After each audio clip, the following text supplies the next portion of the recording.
Donc, à propos de ces hypothèses de la formation géologique de la Terre, comment on comprend la formation du système solaire et des planètes. Il a une hypothèse là-dessus, s'il y avait une hypothèse là-dessus, parce que moi, ce que je sais de la formation des planètes, c'est que il y a la matière qui s'est agglomérée, c'est un phénomène d'accrétion, les roches, les poussières d'étoiles, les astéroïdes se sont agglomérés et sont entrés en collision, ce qui a généré des températures de fusion de la matière. Donc, si je peux avoir lui là-dessus, il n'en parle pas. Mais au niveau de l'approche, ce qui est super faire dans ce livre, qui soulève pas mal de lièvres, c'est justement qu'il s'efforce à dire on doit d'abord partir de certitudes et de généralisations empiriques et se rendre compte que beaucoup de choses qui sont dans la théorie ont été en fait introduites par des biais religieux, philosophiques, mais qui n'ont aucune base scientifique. Et donc c'est le corps vraiment de comment il avance dans ce livre, c'est d'extraire ces choses-là et de dire voilà ce qu'on a. Et à partir vraiment de ce qu'on a, on peut commencer à formuler certains traits caractéristiques qui doivent être pris en compte pour formuler des théories. Mais dans lui, il n'est pas en tant que tel en train de développer sa propre théorie. Il est en train de dire qu'il faut pas mal épurer les choses de toutes sortes de conceptions qui ont été amenées sans raison scientifique. Et à partir de là, il y a plein de problèmes qui sont soulevés, qui sont à traiter, et quand on les comprend, qui permettent de juger si une théorie va pouvoir être admissible ou pas. Donc là-dessus, c'est quelque chose qui ne va pas en parler du tout. Sur la vie, il dit on n'a jamais observé d'époque géologique dans les fouilles et tout ça où il n'y a pas la vie. Pour l'instant, c'est les données qu'on a. Donc, il faut faire attention sur comment après on tire des conclusions soi-disant logiques sur comment les choses ont pu arriver. Donc sur la formation de la Terre, c'était pareil. Moi, ce que je vais développer, c'est je vais rester en partie déjà dans Vernadsky et quelque chose qui est surtout présent dans une communication qui est la Société des naturalistes de Leningrad 2 ans après la publication de la biosphère. Ça s'appelle l'évolution des espèces et la matière vivante, et qui donne un sens un peu des critères et de l'approche qu'il a pour aller justement étudier les phénomènes et différencier comment ils s'expriment au niveau de la vie, du non-vivant, etc. La première chose qui est assez qui est perturbante, en tout cas au départ quand on lit, c'est que on a un peu une idée de comment on approche la vie dans la biologie. Et lui, l'approche qu'il en a est complètement différente. C'est cette idée un peu lui, il parle de champ autonome, avec cette idée de champ thermodynamique autonome. Il dit donc on considère les organismes comme des champs autonomes où sont réunis des atomes déterminés en quantité déterminée. Et ça, c'est ce qui va être une caractéristique des processus vivants, donc qui est complètement différent des critères de forme et de structure des organismes vivants qui sont propres de ce qu'étudie la biologie. Et dès le début, il apporte ça, il dit ça doit être complémentaire et ça apporte des considérations qui doivent être introduites dans la biologie et où le rapport entre ces deux choses appelle aujourd'hui et dont est un des problèmes scientifiques les plus importants à traiter et qui, je pense, n'est toujours pas vraiment, qui est les fondamentaux de la nature de la vie. C'est vraiment ça qui l'amène. Donc après, il va étudier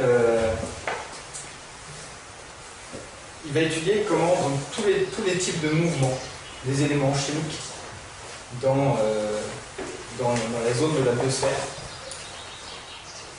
Donc il y en a qui ne sont pas de nature vivante, mais après la plus grosse partie de ce qui se passe, c'est ce qu'il appelle la migration biogène, c'est-à-dire générée par la vie, par les phénomènes vivants. Et là-dedans, il y en a de plusieurs types. C'est-à-dire qu'il a toute la masse de la matière vivante, donc tous les organismes vivants pris à un moment donné, avec donc tout plein d'atomes dedans. Et la somme de tout ce qui constitue les organismes à un moment donné, ça va être un type de migration biogène, parce que ça fait bouger ces atomes. Après, il y en a un deuxième qui vient au-dessus de ça, c'est tous les échanges. C'est-à-dire, il y a un tourbillon d'atomes qui sans cesse passent à travers les organismes vivants, dans la respiration, dans la nutrition, et avec la reproduction et tout ça. Donc, qui passent sans arrêt dans les organismes, et qui a une deuxième catégorie de mouvements qu'il va étudier et comparer. Il y en a une troisième qui vient ensuite, c'est celle qui est due à la technique de la vie. Et qui sont les déplacements qui ne rentrent pas dans les deux premières catégories et qui sont déjà tout ce que déplacent les animaux fouilleurs, pas les vers de terre, tout ça. Et le résultat aussi notamment d'animaux sociaux comme les fourmis, comme les termites, comme les castors, qui déplacent les choses autour d'eux sans qu'à un moment ça rentre véritablement dans leur organisme. Et ça, c'est évidemment une catégorie où dès le début il l'aborde en disant très vite, elle a une différence nette avec les deux autres, et que très vite elle semble plus du tout en rapport avec la masse des organismes vivants qui en sont responsables, notamment par le travail de la pensée et par le travail de la société civilisée. C'est-à-dire que les êtres humains ont très vite une action qui, contrairement aux animaux, n'est pas proportionnelle à la masse d'êtres humains qu'on est. J'ai fait un moment une comparaison en disant si on prenait 1 mètre carré par être humain et qu'on les mettait tous ensemble, ça donnerait un lac mais ça donnerait quelque chose de très très petit comparé. Il rentre dans l'Isère. Il rentre dans l'Isère, voilà. Alors maintenant, il faut faire 5 fois plus qu'à son époque, quand même. Mais ça reste quand même raisonnable. Ça reste très très petit par rapport à toute la masse de la matière vivante sur la Terre. Et pourtant, c'est un type de migration biogène qui a eu une accélération fulgurante depuis l'humanité civilisée, depuis quelques dizaines de milliers d'années.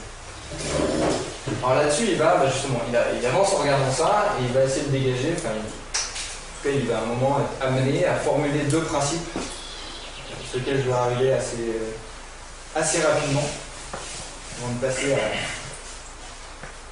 à une considération plus sur l'économie. Donc il dit, on regarde tous ces déplacements. Dans la biosphère, tous les déplacements qui arrivent se font parce qu'il y a un influx d'énergie constante qui alimente tous ces déplacements. Donc il y a, déjà dans la nature, il y a la force de la gravitation, il y a les forces internes à la planète, il y a l'énergie solaire. Et dans ce que sont les migrations biogènes, il y a surtout l'énergie solaire et l'énergie atomique, qui à cette époque-là mis en évidence et commence à être vraiment étudié. Il dit chacun de ces déplacements se rapporte à ce qu'il appelle des systèmes d'équilibre mécanique. Je ne pourrais pas aller dans le détail de ça, en termes géologiques, il appelle ça des cycles géochimiques fermés. C'est-à-dire qu'il fonctionne, il y a des choses qui se répondent sous cet influx d'énergie. Mais s'il n'y a plus cet afflux d'énergie, il y a une première chose qu'on peut voir, c'est que tous ces systèmes vont tendre à arriver à un équilibre, défini par le fait qu'ils vont accomplir le maximum de travail possible, qu'ils sont capables de faire, et que leur énergie à l'état libre, c'est-à-dire capable de produire un travail, va elle tendre au minimum. Donc, il y a ce principe-là qu'on voit dans tous les processus à l'œuvre. Ça, c'est pas les processus vivants, c'est... Si, c'est les processus vivants. Là, assez vite, en fait, il se concentre sur ce qu'est la migration biogène en disant que, de toute façon, très vite, elle est beaucoup plus puissante que les autres, beaucoup plus intense, et que c'est ça qu'il étudie. C'est bien celle-là dont il parle. Et là, donc le premier principe, il le dit en 2 lignes, il dit la migration biogène des éléments chimiques dans la biosphère tend à sa manifestation la plus complète.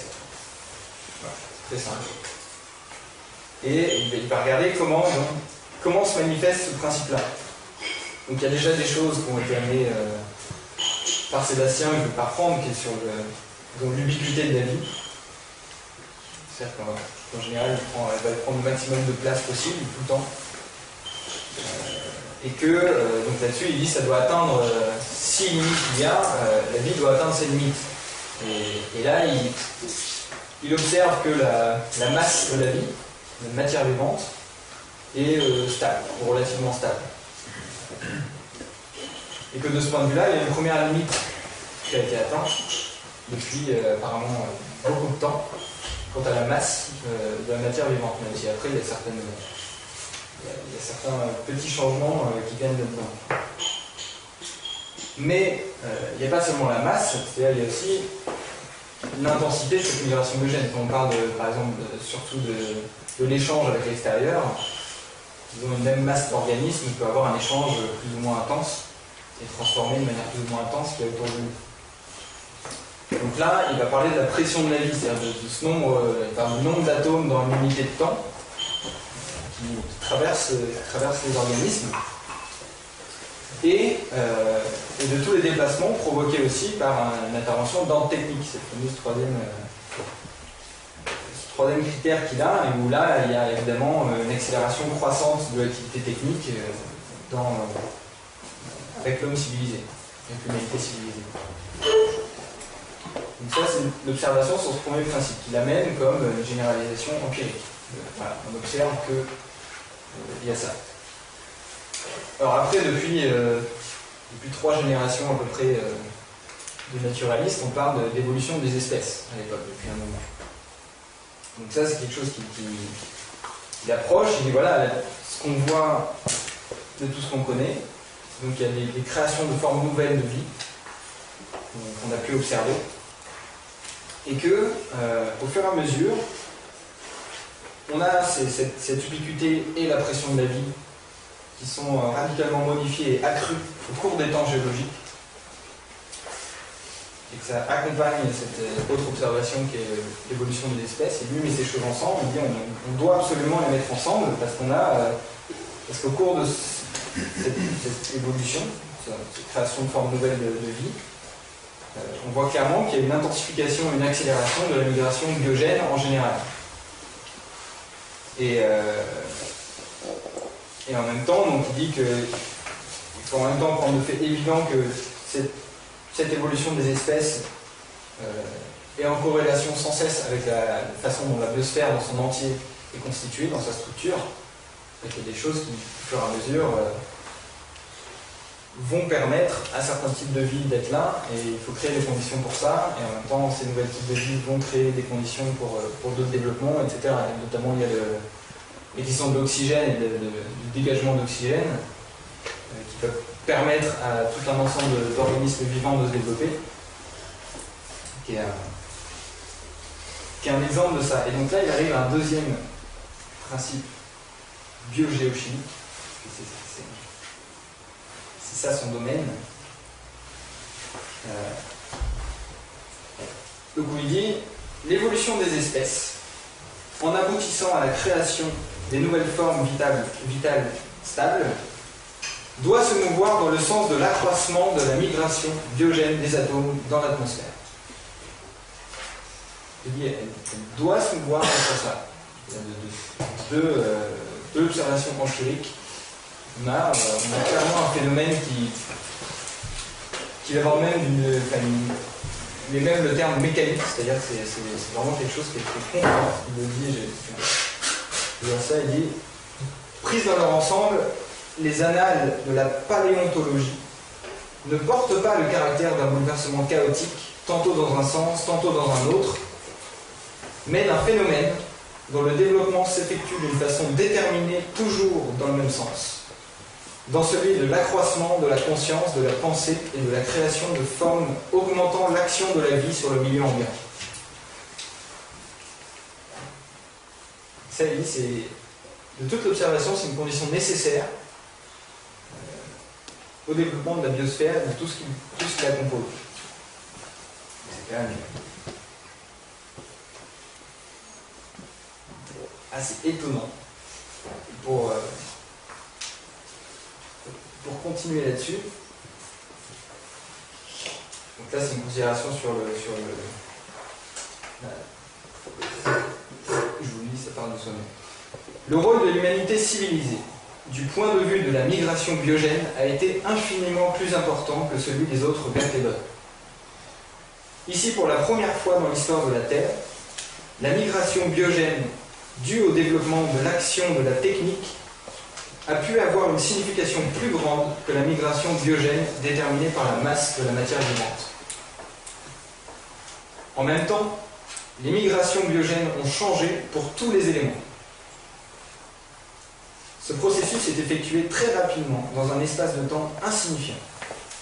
La face de la Terre s'est transformée d'une façon méconnaissable, et pourtant il est évident que l'ère de cette transformation ne fait que commencer. Ces transformations sont conformes aux données du second principe biogéochimique. Le changement aboutit à un accroissement extrême de l'intensité de la migration des atomes de la biosphère. Donc c'est naturel. Je vais préciser. C'est-à-dire qu'il observe, il le dit aussi notamment, il dit que l'homme de façon non douteuse est né d'une évolution, une création d'une forme vitale en tant que telle, de l'organisme, mais que c'est un changement d'un type complètement nouveau, et qui s'accélère avec une extraordinaire rapidité, qui fait notamment que dans ces diverses sortes de migrations biogènes qui regardent, qui étudient et qui existent depuis longtemps, celle qui est due à l'activité technique de la vie prise dans son ensemble va s'accroître et va finalement dominer, d'être plus importante dans son impact géologique, parce que c'est vraiment à ces échelles-là sans cesse qui regardent les choses, toute la Terre. C'est en ça que c'est je pense, beaucoup la base de l'écologie en général, c'est que c'est une étude systématique au niveau de toute la planète, et plus. Et donc de là elle devient prépondérante, l'activité technique de la vie, et représentée principalement par l'humanité civilisée. Mais que c'est, dans tout ce qu'il a dégagé de son étude, ça suit le cours de ce qu'on voit dans toute l'évolution de la vie. Et ils disent que cette accélération au sein de l'humanité civilisée, qui n'a pas de modification biologique significative en tant que telle, est du même ordre que ce qu'on a vu sur les temps longs paléontologiques avant, avec justement l'arrivée de formes vitales nouvelles, d'organismes nouveaux, qui ont sans cesse, où ils voient que dedans, sans cesse toujours dans le même sens, on voit une intensité, un accroissement de l'intensité et de la pression de la vie, de ce qu'elle transforme, de vraiment mesurer en termes de déplacement, de transformation chimique des éléments dans la biosphère. Donc c'est parfaitement dans la continuité que l'humanité civilisée et son impact existent. En fait. Donc ça c'est quand même disons cette notion d'un changement, d'un accroissement qui est plus en rapport avec la masse de la matière vivante. Ça je crois que c'est un aspect qui est vraiment le plus important en termes, on va considérer politiquement et en termes économiques. Cette possibilité qu'on a de créer des changements qui seraient d'un ordre biologique dans la nature, mais au niveau d'une culture humaine. De voir qu'il y a donc une augmentation de l'énergie biogéochimique par être humain dans ce que peut produire la société humaine. Il y a donc une augmentation, ça va tout à fait avec ce qu'a introduit Benoît hier quand il parlait des forces productives. C'est-à-dire on crée quelque chose qui augmente le travail, la capacité de travail et de transformation par être humain, avec donc en termes de conception qui est complètement incarné par la mesure qu'a développé Larouche de potentiel de densité démographique relatif, sur lequel je ne vais pas développer là, et où une chose qui est prépondérante là-dedans, c'est l'infrastructure. On parlait des trains hier. Assez rapidement, moi j'ai eu un exemple donné par Johanna qui est passé quelque temps à la FAO récemment et qui parlait du delta intérieur du fleuve Niger, c'est au Mali, où des études ont montré que si on avait des travaux de barrage, d'irrigation de la région, c'est une région qui pourrait produire le riz pour toute l'Afrique. On pourrait avoir une intervention qui va complètement transformer le potentiel et la capacité de transformation à l'endroit pour toute la société autour. Alors là-dessus, moi je voulais justement prendre un peu le cas de l'énergie. Donner quelques considérations autour de ça. Parce que on va voir qu'on donne une table. On va faire 2 minutes 30 pour l'instant.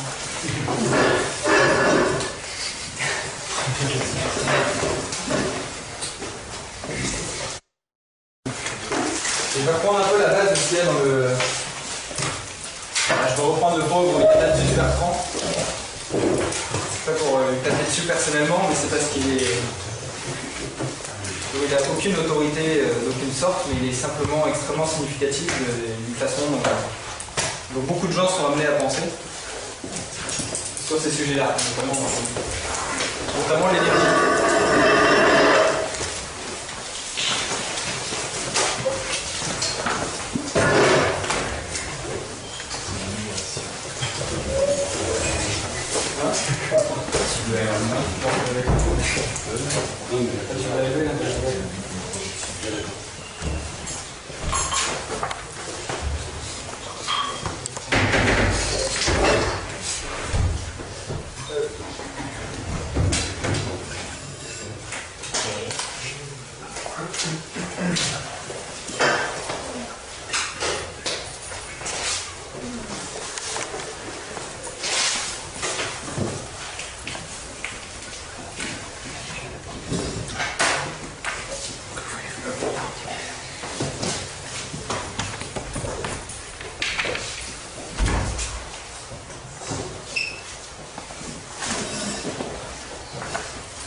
Parce que c'est un thème qui devient central, y compris dans son film, y compris dans tout ce qu'il disait dans le communiqué de presse et tout, la question de l'énergie. Alors vous l'avez sûrement tous vu. Et donc là-dessus, il n'en dit pas grand-chose, il montre quelques images. Dans l'ordre, là c'est les images du communiqué de presse, mais c'est dans cet ordre-là qu'elles arrivent dans le film, il n'y en a pas d'autres. Vont être.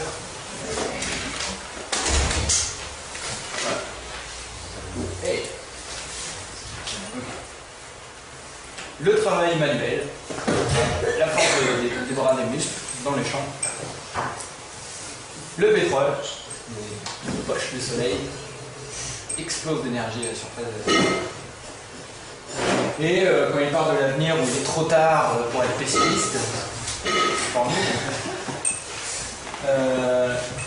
il y a deux choses qui viennent comme ça, c'est voilà, les panneaux solaires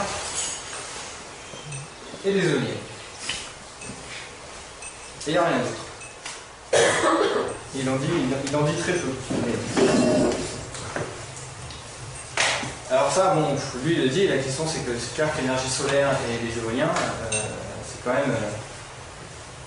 quand on discute avec la majorité des gens, en tout cas des choses qui sont considérées en premier quand on parle d'alternatives pour l'avenir. Alors déjà, la situation au niveau de l'énergie, moi je me concentre, pour être rapide là, mais je me concentre sur l'énergie électrique.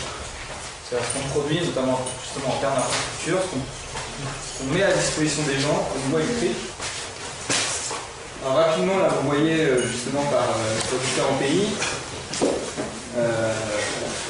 les capacités de production électrique installées en gigawatts, la population de chacun des pays, donc ça les échelles sont là, et le kilowatt disponible par habitant, donc l'échelle est à droite. Donc c'est ce qui est en orange.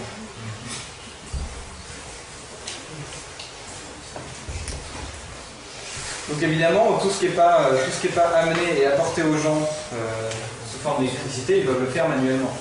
Ça va être aller chercher de l'eau, puiser, transporter, actionner des pompes, des choses dans tous les sens. Que l'électricité va fournir. Donc la question c'est aujourd'hui on estime que au XXIe siècle, avec ce qu'on peut offrir pour la qualité de vie des gens, on doit avoir l'objectif d'avoir à peu près 3 kW par personne de disponible. Hein? Comme aux États-Unis. Ouais, comme aux États-Unis. Donc pour vous donner rapidement, pour ceux qui n'ont pas lu cet article, il y a des choses très intéressantes. 1 kW, ça veut dire que vous avez à peu près 4 chevaux disponibles pour vous, des vrais chevaux. Chez vous, qui sont nourris, logés, tout ça, donc ils travaillent un tiers de leur journée, et avec 4 chevaux, au cours de toute votre journée en continu, vous avez à peu près 1 kW de travail disponible pour vous, pour en faire ce que vous voulez. Pour vous donner un petit élément de comparaison rapide. Donc tout de suite, la question que moi je pose, c'est est-ce que les renouvelables, ce qu'on appelle les énergies renouvelables, une vertu certaine, ont la moindre chance d'apporter une réponse à ça, parce qu'on a vu dans l'intensification du travail par être humain, au niveau de l'énergie, on doit avoir la même chose. Si vous avez un développement de la société humaine, vous devez avoir une intensification de l'énergie disponible par habitant pour la permettre, la soutenir, et permettre la vie d'une personne dans ces conditions-là. Donc, voilà. Je peux cliquer. Okay. Donc, avec mon collègue Alexandre Loury, on était allé sur un champ d'éoliennes il y a quelques temps, qui sont des grosses General Electric 1 gigawatt et demi, 1 mégawatt et demi, pardon. C'est déjà pas mal. Voilà, donc Alex est là, ça va nous aider un peu de la taille des choses. Et surtout, là je vais pas m'attarder, il y aura pas mal de choses à dire, il y a beaucoup de matériaux là-dedans, vous avez 80 tonnes de pylônes, vous avez 80 tonnes pour le rotor et les pales, vous pouvez inscrire un Boeing 737 dans l'envergure des pales, c'est des choses qu'il faut usiner, quoi. C'est pas des petits, pas un petit truc en papier tombé sur son balcon. Donc ça, je n'ai pas le temps de rentrer dans les détails. En tout cas, ce qui est clair, c'est que l'éolien, en Allemagne, c'est un pays qui a fait ça depuis longtemps. Donc on a des exploitants même allemands, notamment E.ON, qui est le plus gros exploitant, qui est 40% de l'éolien allemand, qui a fait des rapports d'activité là-dessus, et qui sont extrêmement clairs sur le fait que plus on en met, moins la fourniture d'énergie est stable sur le réseau. Que déjà par rapport à la puissance installée, vous avez un quart à peu près qui peut être considéré comme qui peut être considéré comme effectivement sortant de l'installation.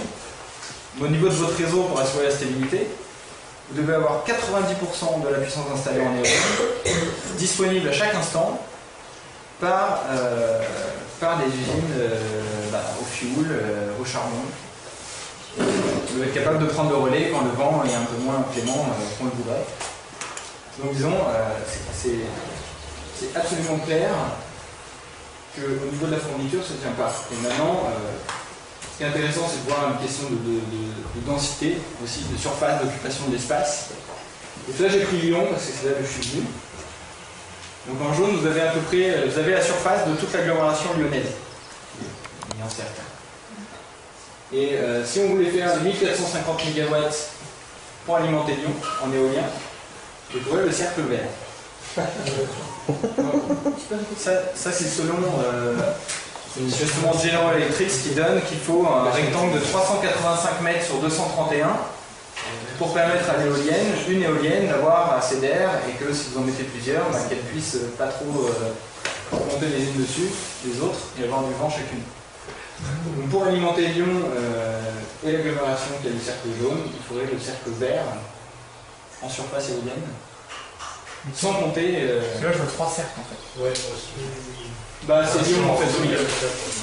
C'est Lyon, le cercle du milieu c'est Lyon. Julien, c'est eux qui donnent la taille du cercle ou c'est toi qui à partir du carré ça fait celle? J'ai pris la surface du rectangle et oui j'ai des. Voilà. Mais c'est utilisé une calculette. C'est seulement dans l'hypothèse où ils ont un rendement maximum. Non, là c'est C'est l'hypothèse. Là, c'est justement en prenant le fait qu'on doit considérer le quart de la puissance installée. Il faut ça.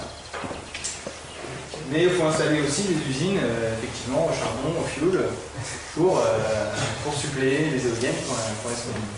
C'est pas là. Le vent n'est pas là. Une question. 1450 MW, c'est pour 4 chevaux par personne? Non, ça c'est la consommation d'aujourd'hui de l'agglomération lyonnaise. Pas regarder comment ça faisait par personne. Tu nous as dit qu'il fallait quelque chose en général électrique, c'est pas combien d'écartement entre l'éolienne? Il fallait combien d'éoliennes pour... Je pourrais te donner le détail, c'est 385 mètres sur 231. Enfin, un gros rectangle où l'éolienne est au milieu pour avoir assez de vent et pas être gêné par les autres. Bon, et donc le gros problème c'est l'importance, etc. aussi de ces installations. Donc la chose qui vient derrière, c'est le solaire. Ça c'est une des super top installations d'aujourd'hui, Solar One au Nevada.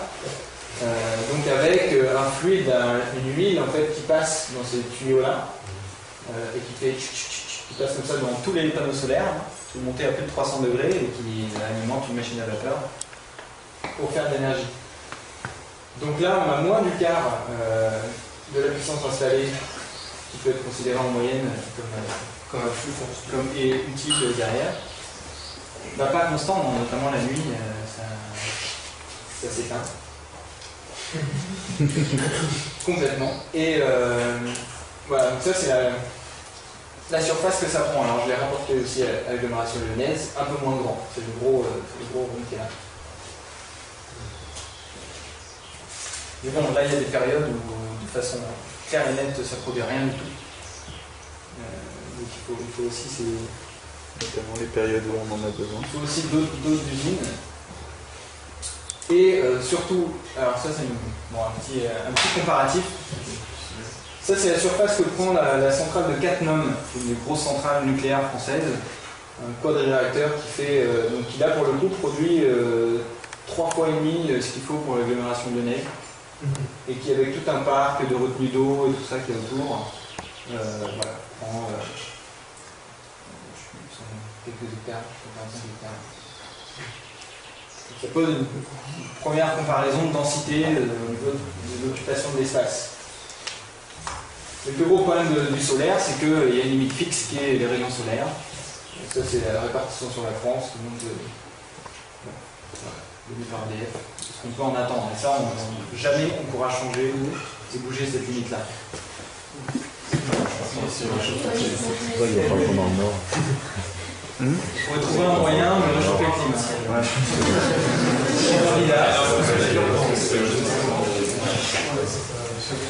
Mais encore, je suis pas sûr. Je ne sais pas si les rayonnements solaires, c'est plus. Je suis pas sûr qu'elle serait plus. Non, il faut rapprocher la Terre du C'est Soleil. les mêmes rayons qu'un rayon du soleil. On rejette l'hypothèse. Alors, comment? Donc ce qui vient comme considération derrière, c'est qu'au-delà de ça, on utilise justement des choses, des carburants. Et rapidement, là c'est une petite comparaison de ce qu'on appelle la densité énergétique. Et donc le rapport entre la masse de carburant qu'on doit utiliser et la puissance qu'on va en obtenir. Pas le travail, c'est l'énergie. Parle un peu de soi-même. Et disons qu'il faut considérer autour de ça, parce que ce qu'il faut considérer au fur et à mesure on voit ça, c'est que 1 kW d'énergie, c'est pas égal à 1 kW d'énergie. Quand on parle d'énergie, on parle d'un travail qui est accompli. Et la question, c'est tout ce que vous devez mettre en œuvre, tout le système que vous devez mettre en œuvre pour accomplir ce travail. Donc sur la comparaison qu'on avait avant, on avait des questions de surface. Là, quand vous avez des choses comme ça, il faut considérer que, par exemple pour la ville de Pékin, la moitié du charbon dont les trains qui amènent le charbon à Pékin utilisent la moitié de leur cargaison pour y arriver. Vous avez des considérations économiquement comment vous organisez les choses, qui vous donnent des limites de fonctionnement en fonction de l'intensité, de la densité énergétique des carburants utilisés.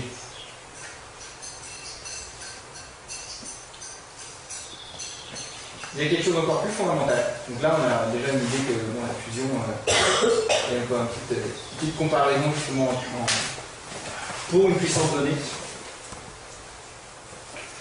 de ce qui est nécessaire par an en poids de combustible.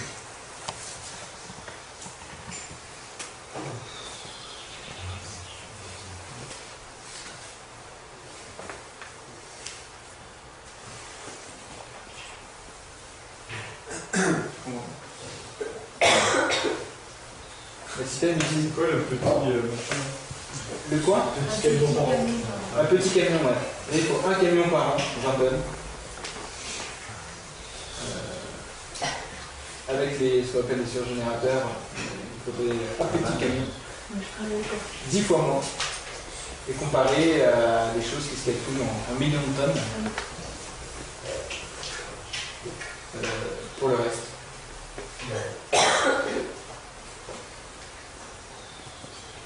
Mais il y a une chose encore plus fondamentale que ça, qui est vraiment un aspect qualitatif des processus mis en œuvre, qui est déjà quelque chose qu'on a abordé un peu avec la question de la chlorophylle. C'est-à-dire que là on parle au niveau du solaire d'utiliser éléments, faire chauffer des cellules photovoltaïques, de convertir en électricité. Et c'est quelque chose qui nous fait utiliser le rayonnement solaire d'une manière beaucoup moins efficace que ce que savent faire les plantes. Il y a une chose là-dessus qui est le fait qu'on produit aujourd'hui notre sucre avec les plantes, alors qu'on sait les faire, on sait synthétiser des sucres en laboratoire, mais en fait ça nous demande beaucoup plus que ce que les plantes font. Elles arrivent à mener à une densité d'action d'énergie solaire, et nous on ne sait pas le faire du tout. Beaucoup moins efficace là-dessus. Et là-dessus, je voulais amener quelques considérations par rapport à l'énergie, par rapport au nucléaire en général. C'est-à-dire que le plus gros problème aujourd'hui, c'est qu'on en parle toujours comme de l'énergie. On parle de l'énergie nucléaire, etc. Et la chose la plus fondamentale, c'est que c'est la découverte, le niveau de découverte qu'implique le nucléaire qu'on a depuis un siècle. C'est quand même pas de la dernière dizaine d'années que c'est arrivé. Un siècle qu'on a ouvert ça dans la science. Et qui est donc la découverte des réactions sur les noyaux atomiques. Et qui, en tant que tel, ouvre des possibilités énormes. Donc, là, on parle de la densité énergétique, qui est une façon dont on peut l'utiliser, qui effectivement peut permettre, en tant que tel, d'apporter des réponses à beaucoup de choses. Il y a voilà, les questions de l'eau, je ne vais pas rentrer dans le détail, mais 3% de l'eau sur la planète est de l'eau douce. Et on a depuis 30-40 ans des usines de dessalement d'eau de mer, c'est quelque chose qui est mature, on sait le faire. Donc il faut une densité d'énergie et le nucléaire pour répondre à ça. Maintenant, la chose plus fondamentale, c'est que ce qu'a apporté le nucléaire, c'est une dimension nouvelle à la révolution chimique, à l'établissement de la taxonomie des éléments par Mendeleïev, et qu'il a découvert des isotopes. Je ne sais pas si tout le monde sait un peu ce que c'est un isotope. Là, vous avez des éléments chimiques, on les connaît, ce sont des comportements chimiques entre eux, des réactions, etc., par lesquelles on connaît leur caractère individuel. Et ce qu'on a découvert, c'est que pour chacun d'eux, il y a des variantes qui interviennent par un changement dans le milieu atomique. Là, on a l'exemple sur l'hydrogène. Et ces variantes, là vous avez en jaune, prenez un élément à chaque fois de la table, et à chaque fois vous avez des variantes, dont la plupart sont radioactives, c'est-à-dire instables, et qu'elles vont créer des réactions et se dégrader dans d'autres, et produire de l'énergie au même moment.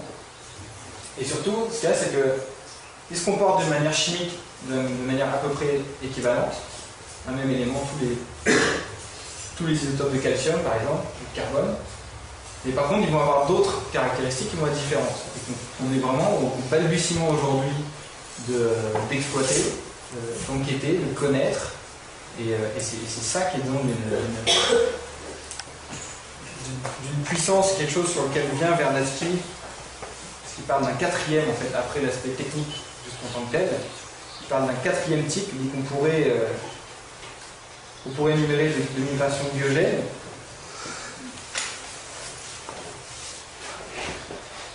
Qui dit il faut enfin, probablement, en quatrième lieu, y adjoindre encore les changements dans la distribution des atomes provoqués par l'apparition dans la biosphère de nouveaux composés d'origine organique. C'est probablement, quant à ces effets, la forme la plus puissante de migration biogène. Elle ne peut cependant être numériquement évaluée, et je n'ai pas à m'en occuper aujourd'hui.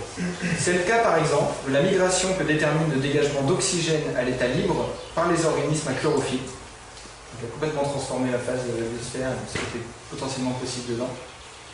Ou celle causée par la transformation de combinaisons chimiques inconnues jusqu'ici dans la biosphère et créées par le génie de l'homme. Et ce que ça amène, c'est une considération qui est évidemment complètement absente de l'approche où on va avoir un Arthur Bertrand ou plein d'autres, sur la capacité de transformation de la matière. Et sur, bon, c'est déjà, évidemment, on utilise ça beaucoup en médecine, par exemple. Même si on a un gros frein à l'installation même de choses relativement simples maintenant comme des IRM qui ne sont pas du tout en quantité suffisante en France. Il y a des choses comme ça qui s'appelle le gamma knife, c'est impressionnant. On utilise donc des isotopes de cobalt qui produisent un rayonnement gamma, je crois. Un rayonnement gamma. Donc vous avez cette espèce de casque là, il y a tout plein de trous. Dans chacun, on crée un rayonnement. Et en tant que tel, tout seul ne va pas créer de lésions dans les tissus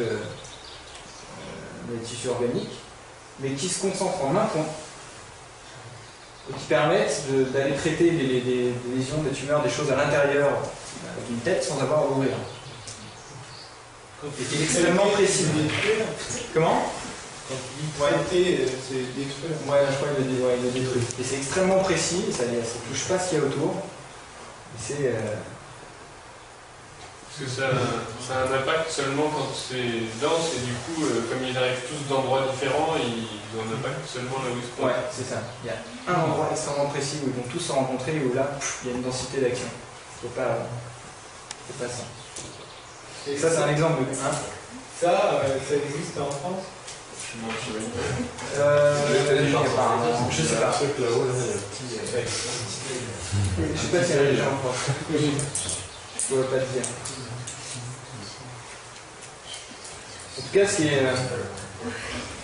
la chose à retenir par rapport à ça, c'est que dans la biosphère, on a quand même vu... Ouais. Je pense qu'on pourrait ajouter aussi à ça la création de l'éléments chimiques nouveaux.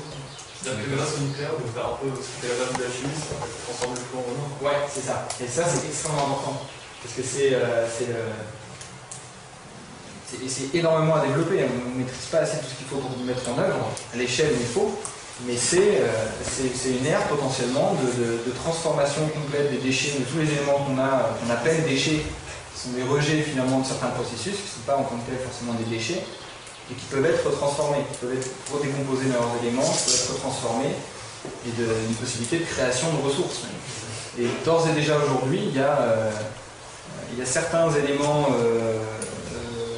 assez rares pour lesquels les réacteurs nucléaires sont considérés par certains comme les meilleurs gisements qu'on ait. C'est plus efficace d'aller récupérer les rejets dans un réacteur nucléaire parce que ça produit toutes sortes d'isotopes que d'aller dans la nature trouver des mines pour le faire parce qu'il y a certains éléments rares pour lesquels c'est plus concentré en quantité là-dedans. Donc ça ouvre des perspectives absolument énormes.